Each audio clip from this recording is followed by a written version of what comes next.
लेकिन हम ये जानना चाहते हैं कि जिस मुख्यमंत्री की पूरी राजनीति मुसलमानों के खिलाफ नफरत पर आधारित हो, उसकी अपनी पत्नी 2 मुस्लिम देशों के पासपोर्ट रखती हो और एक एंटीगुआ का पासपोर्ट रखती हो।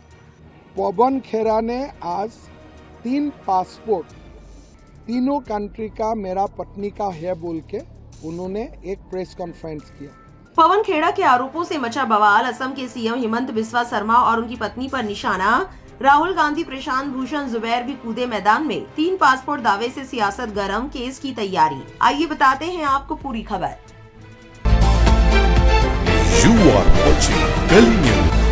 सोशल मीडिया पर इन दिनों एक मामला तेजी से गरमाया हुआ है। इसकी वजह बने हैं कांग्रेस नेता पवन खेड़ा, जिन्होंने असम के मुख्यमंत्री हिमंत बिस्वा शर्मा और उनकी पत्नी रिनिकी भुयान शर्मा को लेकर गंभीर आरोप लगाए हैं। दरअसल दिल्ली में प्रेस कॉन्फ्रेंस करते हुए पवन खेड़ा ने कहा, एक मौजूदा मुख्यमंत्री की पत्नी आज भारतीय नागरिक नहीं है। ये देश विरोधी काम है। कोई 3 पासपोर्ट कैसे रख सकता है?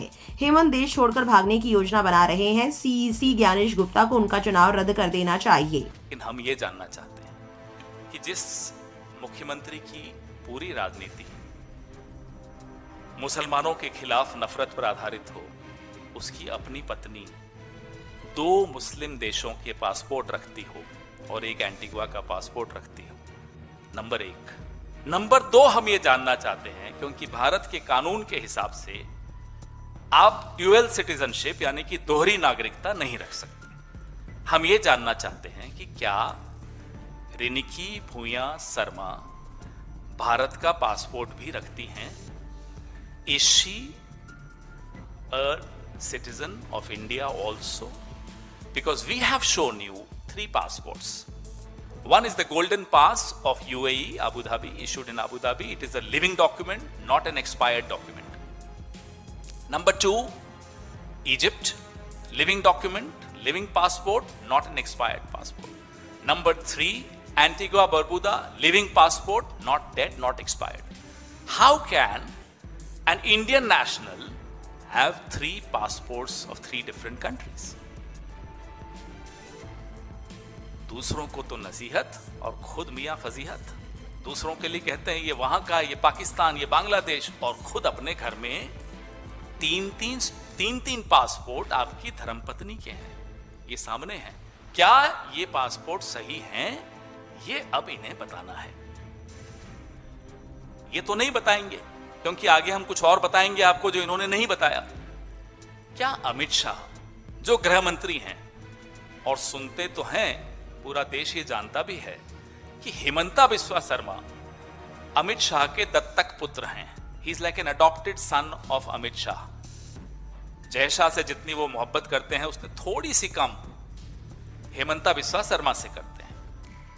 और क्या देश के गृह मंत्री को यह जानकारी थी कि उनके दत्तक पुत्र की पत्नी यानी कि उनकी दत्तक बहू 3 पासपोर्ट्स रखती है? Egypt, Abu Dhabi, Antigua Barbuda. गृह मंत्री जवाब दें कि क्या वो इस पे एसआईटी बिठाएंगे? क्या जांच करवाएंगे? और हमारे सवाल का जवाब देंगे कि is she an Indian national? If she is, fine. If she is not, how dare Himanta Biswa Sarma questions the nationalism and the nationality of others. इन आरोपों के सामने आते ही मामला सोशल मीडिया पर आग की तरह फैल गया और लोगों के बीच इस पर जमकर बहस शुरू हो गई। सचिन गुप्ता नाम के एक्स यूजर ने लिखा, चेहरा एक, 3 नाम, 3 पासपोर्ट। कांग्रेस नेता पवन खेड़ा ने असम सीएम हेमंत बिस्वा शर्मा की पत्नी पर गंभीर आरोप लगाए। हेमंत को गृह मंत्री अमित शाह का दत्तक पुत्र भी बताया है। राहुल गांधी ने भी एक्स पर लिखा, हेमंत शर्मा देश के सबसे भ्रष्ट और सबसे सांप्रदायिक मुख्यमंत्री हैं। हेमंत शर्मा ने असम की जनता को धोखा दिया है और गुमराह किया है। इसका सबूत जनता के सामने है। असम की जनता उनके भ्रष्टाचार को कभी माफ नहीं करेगी, सजा तय है। प्रशांत भूषण एक्स पर सवाल करते हैं, क्या असम के मुख्यमंत्री हेमंत बिस्वा शर्मा की पत्नी रिंकी भोया शर्मा 3 मुस्लिम देशों के पासपोर्ट और नागरिकता रखती है? इन आरोपों पर प्रतिक्रिया देते हुए हेमंत बिस्वा शर्मा ने एक्स पर पोस्ट कर सभी आरोपों को झूठा गढ़ा हुआ राजनीतिक और लोगों को गुमराह करने वाला बताया। उन्होंने कहा कि उन्हें न्यायपालिका पर पूरा भरोसा है और पवन खेड़ा को अपने बयान का नतीजा भुगतना पड़ेगा। उन्होंने लिखा, आज पवन खेड़ा की प्रेस कॉन्फ्रेंस कांग्रेस पार्टी की घबराहट और हताशा दिखाती है। असम में जबरदस्त जीत की ओर बढ़ रहे हैं। ऐसे में ये बेबुनियाद आरोप उनकी गिरती स्थिति को दिखाते हैं। मैं उनके हर आरोप को पूरी तरह खारिज करता हूँ। उन्होंने आगे कहा, मैं और मेरी पत्नी अगले 48 घंटे में पवन खेड़ा के खिलाफ सिविल और क्रिमिनल केस करेंगे। उन्हें उनके गैर जिम्मेदार और मानहानि वाले बयानों के लिए जवाब देना होगा। मुझे अदालत पर पूरा भरोसा है। सच सामने आने के बाद उन्हें सजा मिलेगी और कानून अपना काम करेगा। सीएम ने ये भी कहा कि एनडीए को आने वाले विधानसभा चुनाव में बड़ी जीत मिलेगी।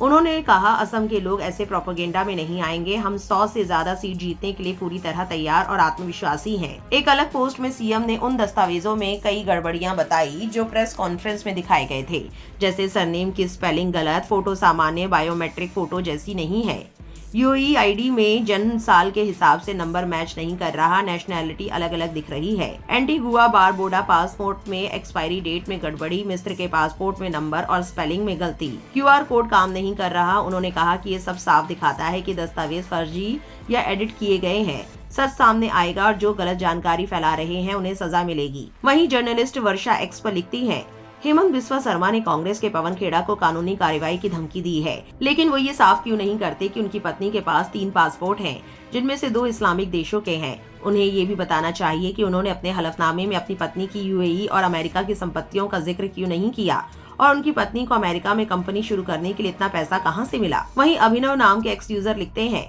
क्या आपकी पत्नी के पास ड्यूल पासपोर्ट है और दुबई में सैकड़ों करोड़ की संपत्तियां हैं जिन्हें आपने अपने चुनावी हलफनामे में घोषित नहीं किया है? हाँ या नहीं में जवाब दे, जवाब का इंतजार है। वहीं रिंकी भुयान शर्मा ने भी इन दस्तावेजों का मजाक उड़ाते हुए कहा कि ये एआई और फोटोशॉप से बनाए गए लगते हैं। उन्होंने कहा कि अब इस मामले में कानूनी कार्रवाई की जाएगी। उन्होंने लिखा, आपकी मेहनत में ही नहीं, एआई और फोटोशॉप में भी कमी रह गई। एक राष्ट्रीय पार्टी के प्रवक्ता से उम्मीद थी कि वो जांच करके बात करेंगे, ना कि ऐसे फर्जी दस्तावेज फैलाएंगे। अब कानून अपना काम करेगा, हम कोर्ट में मिलेंगे। इसके बाद असम कांग्रेस अध्यक्ष गौरव गोगोई ने भी सीएम पर हमला बोला और उनकी संपत्तियों की जांच की मांग की।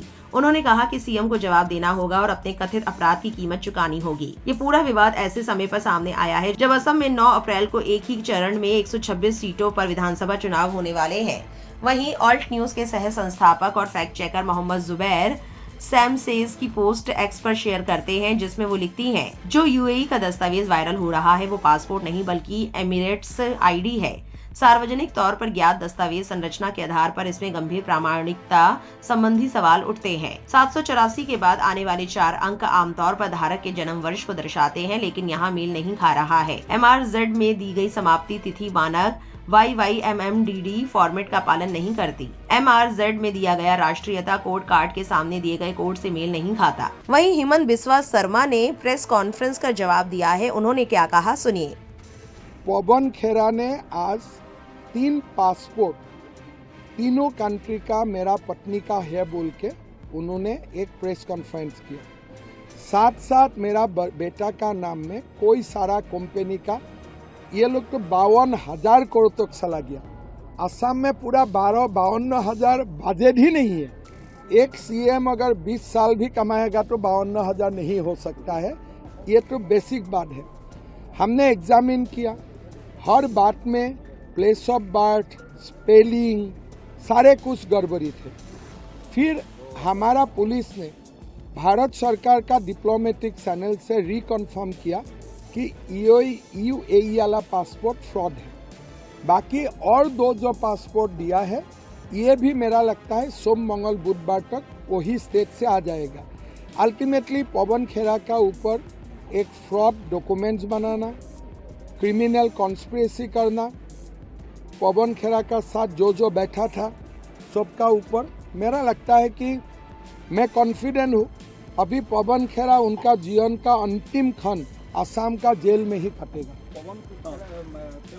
इस खबर को लेकर आपकी क्या राय है, कमेंट सेक्शन में जरूर लिखें और ऐसी और जरूरी अपडेट्स के लिए गली न्यूज से जुड़े रहे।